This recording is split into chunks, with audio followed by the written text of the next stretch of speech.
Dari kelompok inspirasi usaha ingin menanya-nanya atau podcast gitu ke salah satu UKM yang berada di Blangpulo, tepatnya di belakang saya. Yuk, intip keserian kami. Oke, saya sudah berada di tempatnya nih. Kita boleh nanya dulu nggak? Nama kakaknya siapa dulu? Oke, nama saya Elvi Diana. Oh, Kak Elvi. Ya, Kak Elvi. Saya panggil Diana tuh. Nah, nama usaha kakak sendiri apa sih, Kak? Astronot. Kenapa kasih astronot? Karena kakak kebetulan suka sama tata surya, galaksi gitu. Jadi semoga usahanya semeriah tata surya dan galaksi dan gitu. seluas itu ya, seluas itu. Semoga ya sesuai dengan namanya lah ya. Karena namanya itu tuh cukup unik, Kak, ya. dan jarang gitu kedengaran. Ya banyak yang bilang, Kak, kok kasih nama astronot sih? Ya kebetulan karena suka sama tata surya dan galaksi, jadi kakak kasih namanya kayak gitu. Semoga meluas dan semeriah itulah. Amin, semoga sesuai harapan, berjalan dengan yang direncanakan gitu ya. Awal-awal kasih nama juga itu kayak setuju nggak setuju gitu, karena namanya kan agak rada-rada unik dan aneh gitu ya. Karena ya jarang juga dipakai gitu. Jarang juga dipakai. Jadi kayak nanya sih ke orang tua. Nanya ke orang tua, katanya ya terserah, katanya mau kasih nama apa aja boleh, asalkan ya, kalau orang tanya kenapa kasih nama astronot tahu jawab, katanya kayak gitu. Oh iya, kakak, saya mau nanya nih. Pertama itu saya langsung boleh nanya ke biografi kakak dulu nggak? Boleh. Kakak asalnya? Ya, asalnya asli di mana? Ya, asli dari sini. Artinya emang lahir di sini. Lahir di Bangpulo. Aslinya memang dari Bangpulo ini ya, Kak. Terus kakaknya kuliah juga apa kayak mana, Kak? Kebetulan kuliah di Unima juga. Oh, kebetulan Unima juga. Sekarang kakaknya masih kuliah atau gimana? Udah selesai tahun 2020. Oh, alhamdulillah udah selesai ya, Kak. Baik nih, Kak. Kakak umurnya berapa dulu? 26 tahun. Oh, 26. Oh, masih muda ya? Nah, ini kami ingin membahas detail lagi, Kak. Seperti kakak dulu SMA-nya mungkin sampai ke kuliah gitu. Boleh diceritain? Kalau masih dari SMK tuh kakak, kalau SMK tuh nggak nyambung ya. Dari SMK ke masuk ke universitas tuh nggak nyambung, karena kakak SMK tuh teknik. Oh, teknik. Ya, teknik. Terus pas masuk kuliah jadinya akuntansi, kayak jauh kayak gitu. Cuman itu tadi sih, kakak teknik bukan nggak suka ya, kurang suka karena dia menantang kali bagi kita yang cewek ini ya, kasar ya, pekerjaan itu kasar. Jadi karena itu kakak mengalih jadi ke akuntansi. Pas masuk ke universitas, kata guru kakak, udah kamu jangan lanjutin teknik, tapi kamu ngambil jurusan yang sesuai sama keinginan dan kemampuan. Iya, kemampuan kamu. Terus kata guru kakak, ambil aja tuh akuntansi atau bagian kayak informatika, katanya. Jadi kebetulan pas kakak daftar ke Universitas Negeri Saleh, itu lulusnya di akuntansi. Jadi ya udah sih jalanin gitu. Nah, untuk kakak sendiri kan tadi berasal dari SMK-nya teknik ya, Kak? Terus ada kendala nggak, Kak, pas pertama kali menginjakkan di bangku kuliah itu? Kan beda jurusan tuh, Kak. Nah, kendalanya itu apa aja sih, Kak? Kendalanya kan kita nggak ada. Kalau kita masuk ke universitas itu kan emang kalau semester 1, 2 tuh memang ilmu awal di SMK kan.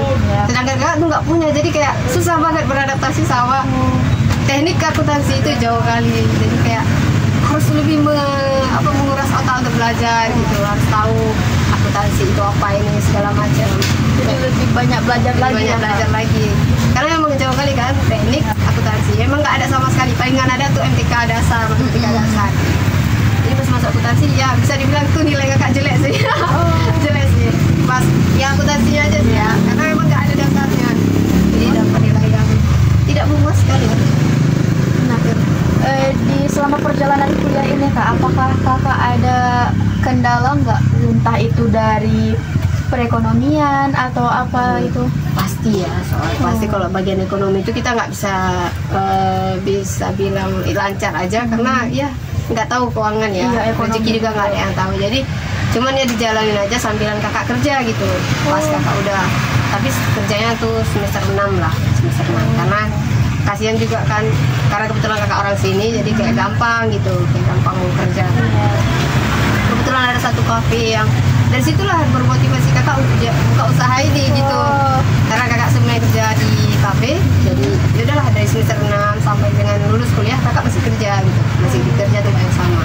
Terus kata punya usaha, udah kamu buat usaha sendiri aja kata dia, kan udah bisa gitu. Karena memang udah awal-awal Udah ada itu skill. udah ini ya Kak. Kata dia udah ada skill, ngapain kerja sama orang lagi katanya. Nggak kamu dapat banyak, tapi cukuplah buat kamu dan keluarga kamu kata dia. Oh ya udah, dari situ tuh motivasi kakak untuk oke, lulus kuliah nggak harus kerja gitu, tapi bisa buat usaha sendiri. Karena dia sesuai dengan kemampuan ya. Bisa kebetulan kakak ada kemampuannya sedikit, jadi ya udah coba buka usaha sendiri gitu. Dan dari kuliah lah, pokoknya dari semester 6 sampai dengan selesai itu kerja di kafe, terus akhirnya buka usaha sendiri.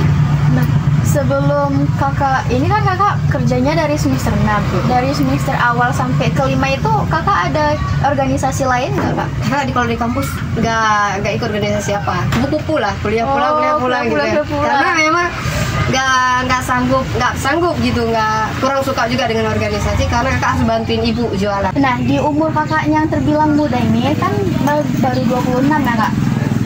Kakak udah bisa membuat stand makanan sendiri atau minuman gitu. Nah, awal mulanya gimana sih Kak? Boleh cerita nggak? Awal mulanya sih termotivasi karena kan sebelumnya kerja di kafe ya, jadi kayak tertarik gitu udah belajar gitu, jadi kayak udah berhenti dari kerjaan, ya udah coba untuk membuka usaha sendiri aja sih. Supaya nggak nganggur juga ya. Jadi kayak nggak ada ngemanfaatin skill yang udah ada. Ya, gitu. betul sekali Kak. Nah, untuk kakaknya sendiri ada tantangan nggak dalam memulai usaha ini? Tantangannya awal gini ya, misalnya kayak kita kalau pribadi kakak di sini jualan di lingkungan mahasiswa tuh kayak yang pertama takutnya kayak tiba-tiba nggak jalan gitu, nggak sesuai ekspektasi kita kan. Kayak misalnya mahasiswa itu kan kayak kalian yang hampir libur tuh, ada masa liburnya, jadi kayak di situ mungkinnya tantangannya kayak harus mungkin kalau nggak jualan harus mikir cara lain buat ada pendapatan gitu, penghasilan. Terus apa nih strategi pemasaran kakak untuk mempromosikan barang-barangan kakak ini ke halayak mungkin Kak? Kebetulan kami menggunakan sosial media ya, kayak Instagram, TikTok. Jadi ada yang karena kebetulan nggak cuma ini aja, jadi berdua sama adik itu kerjasama lewat Instagram atau nanti sistemnya kayak WhatsAppan. Jadi mahasiswa tuh kayak pembeli lah, konsumennya gampang untuk pesan gitu. Nggak cuma harus datang take away, tapi kita bisa juga delivery. Nah, untuk kakaknya sendiri, ada pelajaran nggak yang kakak peroleh dari memulai usaha ini? Terus ya kita harus lebih sabar, terus harus pintar-pintar ngelola keuangannya. Kalau enggak ya kita kewalahan ya, kayak misalnya kadang kita kan kalau misalnya nggak ngatur keuangannya itu bisa tiba-tiba kayak ada kebutuhan yang nggak menentu gitu. Jadi kita harus ngisihin hal-hal tidak terduga gitu. Jadi harus uangnya tuh manage dengan bagus lah ya tuh gitu. Iya. Terus apa nih yang upaya apa nih yang kakak lakukan untuk mempertahankan dagangan kakak ini, khususnya di lingkungan mahasiswa ini Pak? Jadi kayak misalnya supaya mahasiswa itu betah, kayak kakak mengikuti kayak apakah sesuai dengan ekonomis mahasiswa ya. Jadi apakah dari harga yang minimalis sampai harga yang sedikit lebih tinggi kayak gitu. Jadi supaya mahasiswa nggak coba berhenti, supaya mereka tuh tetap minum kayak gitu, nggak dengan harga yang mahal, ada harga yang murah. Oke. Nggak sih ya? Nggak apa-apa lah Kak, yang penting kayak udah ini kakak soalnya udah mikirkan waktunya. Oh, kapan tuh?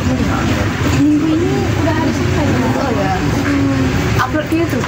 Iya, YouTube, TikTok juga Kak. Oh, oke. Mak buka semua gini ya? Nggak apa-apa Kak, saya juga. Oke. Ya. Nah, terus untuk orang tua kakak sendiri pertama kalinya itu kayak mendukung atau gimana Kak reaksinya? Sebenarnya awal-awalnya mereka nggak dukung karena kan lulusan S1 ya. Jadi kata mereka buat apa juga kuliah katanya. Buat apa juga kuliah itu ijazahnya buat apa? Ya karena niat awal kakak tuh kayak kerja sama orang tuh kayak berat ya. Memang kita harus punya pengalaman juga. Jadi udah sebelumnya kerja sama orang, usahakan begitu lulus ya nggak kerja lagi sama orang gitu. Jadi buka lowongan supaya bisa buka lowongan kerja gitu niatnya. Jadi gitu sih. Jadi kayak ngeyakinin orang tua aja sih supaya nggak kerja juga bisa buat usaha sendiri tuh hal yang memotivasi diri sendiri juga. Sebuah hal yang berhasil ya menurut kakak gitu. Karena kerja juga berat kalau misalnya nggak sanggup, gitu kan. Jadi gitu sih kakak buat pengertian ke orang tua kakak. Jadi akhirnya ya ngedukung-dukung aja sih. Ya udah, yang penting kayak bisa ngebantu orang tua kan alhamdulillah gitu sih. Nah, terus modalnya nih, ini kan kakak buat sendiri kan, buka usaha sendiri. Nah, modalnya itu berapa dulu nih kak? Dan modal awalnya? Iya. Jadi ya, modal awal tuh kayak 15-an ya, 12 jutaan. Oh, itu uang sendiri atau gimana kak? Bantu sih, ada bantuan dari adik juga, dari ibu juga sebagiannya dari kakak. Oh. Nah, terakhir nih kak, bagaimana sih kakak menanggapi persaingan di antar konsumen antara penjual yang lain. Oh iya. Pedagang yang lain. Nah, untuk kakak sendiri bagaimana sih cara kakak untuk menanggapi para pembisnis lain nih kak? Mungkin lebih ke sistem sistem sih ya. Jenis minumannya mungkin yang beda dari lain gitu. Mungkin ada yang sama tapi ada beberapa yang beda gitu. Jadi mahasiswa mungkin ada yang beli di sini, ada yang beli di sana dengan rasa yang berbeda gitu. Jadi mungkin di situ sih ya. Terus tingkatkan di kenyamanannya mungkin dengan kesopan etika kita juga kan, etika kita dalam berinteraksi dengan pembeli gitu. Mungkin itu sih ya. Nah, dari kakak sendiri, apakah ada saran dan tips nih untuk bagi orang yang mau memulai usaha gitu kak? Saran dan tips, mungkin saran kakak tuh lebih kayak misalnya orang yang mau buka usaha tuh jangan pesimis ya, jangan pesimis, terus yakin sih sama diri sendiri kalau misalnya rezeki itu udah pasti ada gitu. Jadi mungkin kalau mau buat usaha cari pasar sama lokasi yang strategis itu. Kita jual apa sesuai sama yang sesuaikan sama lokasinya kayak gitu.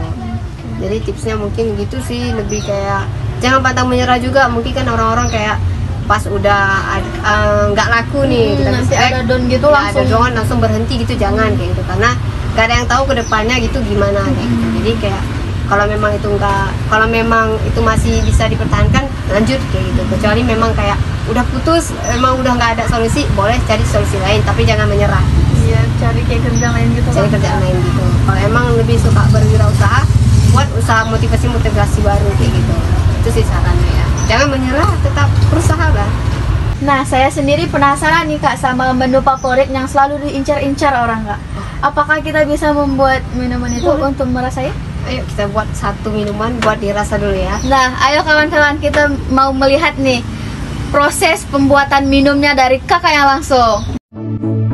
Still and silent, calm before the storm, gold and diamond, jewels behind the throne, into the night, out of the dark, take to the sky, chasing the stars, all that we said, all that we are, waiting to fly, this is the start.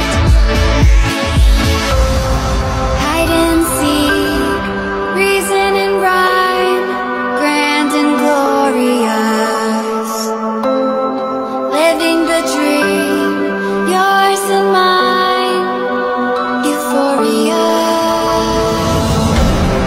Hide and seek, reason and rhyme, grand and glorious, living the dream, yours and mine, euphoria. Oke, ini minumnya udah jadi. Terima Coba. kasih kakak. Nah, akhirnya sudah jadi nih kawan-kawan minum yang paling favorit di Astronaut ini. Mari kita coba dulu ya kak. Ya, jangan lupa diaduk dulu. Iya. Gak apa-apa. Itu kok kakak coba. Cukup dari nomor di situ atas. Memang betul-betul best seller sih Kak, rasanya enak kali. Dan untuk kawan-kawan yang ingin merasakan Minuman. yang ingin merasakan minuman yang ada di Astronet ini, jangan lupa mampir. Nah, untuk kakaknya terima kasih nih Kak atas segala waktunya hari ini. Dan maaf kalau ada kata-kata yang kurang mengenakan untuk kakaknya sendiri. Ya sama, Kak juga minta maaf kalau ada yang kurang, ada yang salah. Semoga minumannya dinikmati, semoga tugasnya juga selesai dengan baik. Terima kasih Kak. Nah, segitu dulu ya kawan-kawan. Saya akhiri. Wassalamualaikum warahmatullahi wabarakatuh.